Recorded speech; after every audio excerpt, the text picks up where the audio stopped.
أعوذ بالله من الشيطان الرجيم. بسم الله الرحمن الرحيم.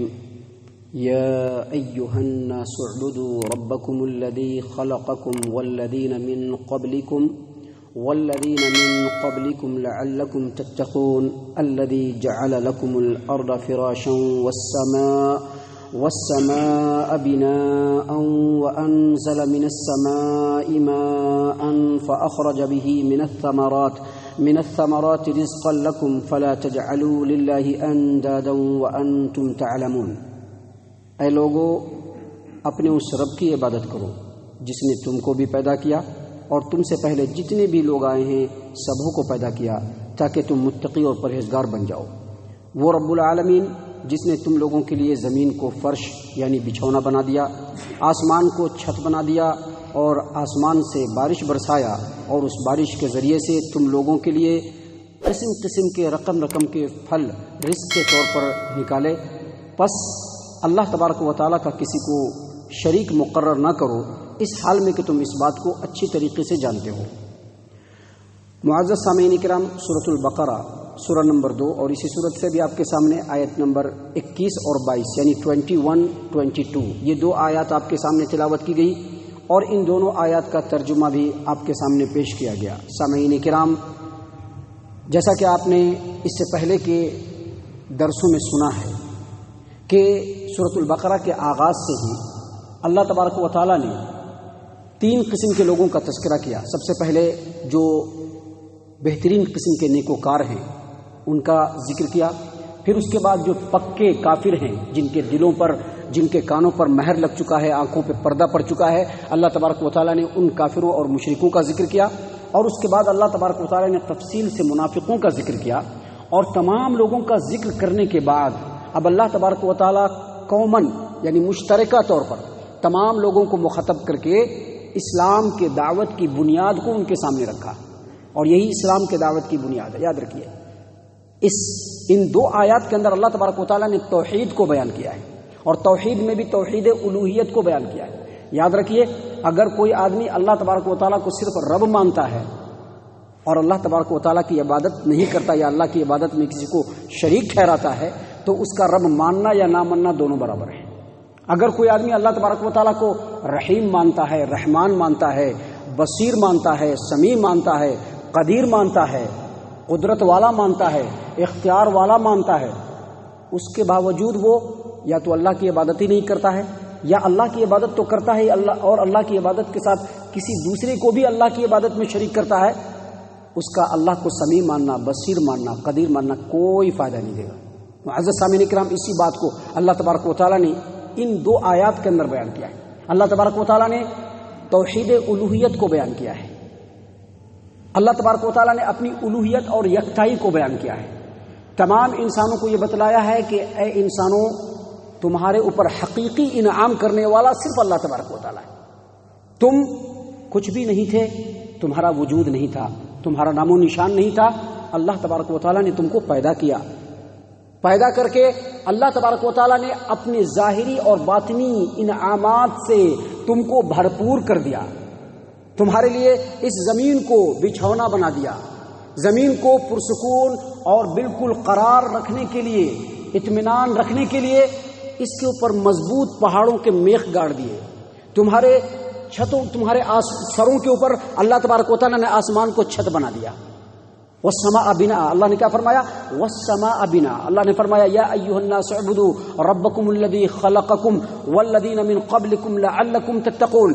اے لوگو، اپنے اس رب کی عبادت کرو جس نے تم کو بھی پیدا کیا اور تم سے پہلے جتنے بھی لوگ ہیں سبوں کو پیدا کیا تاکہ تم متقی اور پرہیزگار بن جاؤ. اس رب کی عبادت کرو جس رب نے زمین کو تمہارے لیے بچھونا بنا دیا، والسماء بناء، اور آسمان کو تمہارے لیے چھت بنایا. جیسا کہ اللہ تبارک و تعالیٰ نے اسی بات کو قرآن کریم کے اندر دوسری جگہ سورۃ الانبیاء آیت نمبر 32 میں اللہ تبارک و تعالیٰ نے بیان فرمایا. کیا بیان فرمایا؟ وَجَعَلْنَا السَّمَاءَ سَقْفًا مَحْفُوظًا وَهُمْ عَنْ آيَاتِهَا مُعْرِضُونَ. وہی اللہ تبارک و تعالیٰ ہے. اللہ فرماتے کہ ہم نے ہی تمہارے لیے آسمان کو مضبوط چھت بنایا ہے. اس کے باوجود یہ لوگ اللہ تبارک و تعالیٰ کی نشانیوں سے منہ موڑ کر کے جا رہے ہیں. اس کے بعد اللہ تبارک و تعالیٰ نے آگے بیان فرمایا وَأَنزَلَ مِنَ السَّمَاءِ مَاءً، وہی اللہ تبارک و تعالیٰ جو آسمان سے بارش برساتا ہے۔ دیکھتے ہیں بارش برسنے میں ایک رتی بھر لیٹ ہوتی ہے تو مسلمان مختلف مقامات پر نماز استسقاء پڑھنے لگتے ہیں۔ کیوں؟ کیونکہ بارش کے بغیر چلنے والا نہیں ہے، بارش کے بغیر ہونے والا نہیں ہے، بارش کے بغیر انسان ایک قدم بھی نہیں چل سکتا ہے۔ انسان کو بارش چاہیے، اور انسان کے علاوہ تمام مخلوقات کو بارش چاہیے، اور بارش نہیں برستی ہے تو انسان پریشان ہو جاتا ہے، اللہ کو یاد کرنے لگتا ہے، استسقاء کی نمازیں پڑھنے لگتا ہے۔ اللہ تبارک و تعالیٰ نے فرمایا وَأَنزَلَ مِنَ السَّمَاءِ مَاءً، وہی اللہ تبارک و تعالیٰ ہے جو آسمان سے بارش برساتا ہے۔ یہاں پر آسمان سے مراد بادل ہے، جیسا کہ مفسرین نے کہا ہے، آسمان سے مراد بادل ہے، کہ جب انسان کو جب بھی بارش کی ضرورت پڑتی ہے اللہ تبارک و تعالیٰ بادل سے اپنے رحمت کی برکھا برسا دیتا ہے۔ اس برکھا سے زمین شاداب ہو جاتی ہے، سیراب ہو جاتی ہے، سرسبز ہو جاتی ہے، وہاں سے مختلف قسم کے پھل نکلتے ہیں، اناج نکلتے ہیں، جو انسانوں کے کھانے میں بھی کام آتا ہے اور جانوروں کے کھانے میں بھی کام آتا ہے۔ اللہ نے اسی بات کو یہاں پر بیان فرمایا۔ کیا فرمایا اللہ تبارک و تعالیٰ نے وَأَنزَلَ مِنَ السَّمَاءِ مَاءً فَأَخْرَجَ بِهِ مِنَ الثَّمَرَاتِ رِزْقًا لَكُمْ، اسی اللہ تبارک و تعالیٰ نے بادل سے بارش برسایا، اور اسی بارش سے اے لوگوں تم لوگوں کے لیے، یعنی تم انسانوں کے لیے بھی اور تمہارے چوپائے جانوروں کے لیے بھی اللہ تبارک و تعالیٰ نے رقم رقم کے مختلف قسم کے پھل پیدا کیے، جس کو تم بھی کھاتے ہو اور تمہارے جانور بھی کھاتے ہیں اور اپنی زندگی کو گزارتے ہیں۔ معزز سامعین کرام، یہ جو آیت کریمہ ہے، اس آیت کریمہ کا جو مفہوم ہے اللہ تبارک و تعالیٰ نے قرآن کریم میں کئی مقام پہ اس کو بیان کیا ہے۔ فار ایگزامپل اللہ تبارک و تعالیٰ نے سورۃ المومن کے اندر آیت نمبر 64 کے اندر بیان فرمایا اللہ الذی جعل لکم الارض قرارا والسماء بناء وصورکم فاحسن صورکم ورزقکم من الطیبات ذالکم اللہ ربکم فتبارک اللہ رب العالمین۔ اللہ تبارک و تعالیٰ نے فرمایا کہ وہی اللہ تبارک و تعالیٰ ہے جس نے تمہارے لیے زمین کو پرسکون بنایا ہے، ٹھہرنے کا مقام بنایا ہے۔ اللہ الذی جعل لکم الارض قرارا والسماء بناء، اور آسمان کو تمہارے لیے چھت بنایا ہے، وصورکم فاحسن صورکم، اور اے انسانوں اللہ تبارک و تعالیٰ نے تمہاری صورت بخشی ہے، تم کو نقش و نین دیا ہے اور بہترین صورت بنائی اللہ نے۔ دیکھتے ہیں نا، ابھی تو بہت سارے لوگ اپنی عمر کے ایک حد کو پار کر چکے ہیں، جب ایک آدمی نوجوان رہتا ہے تو بار بار آئینے میں اپنی شکل دیکھتا ہے، دل میں سوچتا ہے کہ میں کتنا خوبصورت ہوں، لیکن اللہ کو یاد نہیں کرتا ہے کہ یہ جو خوبصورت شکل ہے وہ رب العالمین دینے والا ہے۔ دل کے اندر ایک اطمینان آتا ہے کہ میں کتنا خوبصورت ہوں، لیکن اس وقت وہ بھول جاتا ہے کہ اتنا خوبصورت بنانے والا وہ رب ہے۔ اللہ نے فرمایا وَصَوَّرَكُمْ فَحَسَنَ صُوَرَكُمْ، اسی اللہ تبارک و تعالیٰ نے تمہاری صورت کو بنایا اور بہترین صورت بنایا۔ ذالکم اللہ ربکم، وہی تمہارا رب ہے۔ فتبارک اللہ رب العالمین، وہ جو رب العالمین ہے اس کی ذات انتہائی بابرکات ہے۔ معزز سامعین کرام، اسی چیز کو اللہ تبارک و تعالیٰ نے یہاں پر بیان فرمایا کہ اسی اللہ نے بادل سے تمہارے لیے بارش برسایا اور بارش سے تمہارے لیے روزی نکالا۔ فلا تجعلوا للہ اندادا وانتم تعلمون، یہ جو آیت کریمہ ہے، اس آیت کریمہ کے تعلق سے تقریباً تمام مفسرین کا یہ کہنا ہے کہ ان دونوں آیات کا جو اصل مفہوم ہے وہ یہ ہے کہ اللہ تبارک و تعالیٰ اپنے بندوں کو یہ بتلانا چاہ رہا ہے کہ اے بندو، اللہ نے تم کو پیدا کیا، تم سے پہلے والے لوگوں کو پیدا کیا، جو تم کھاتے ہو وہ اللہ تبارک و تعالیٰ نے تم کو دیا ہے، رزق تم کو اللہ نے دیا ہے۔ یہ جو پوری کائنات ہے، کائنات کے اندر جتنی بھی مخلوقات ہے، ان تمام مخلوقات کا مالک وہ رب العالمین ہے، تو پھر رب العالمین کو چھوڑ کر تم جو دوسرے کی عبادت کرتے ہو یہ حق نہیں ہے۔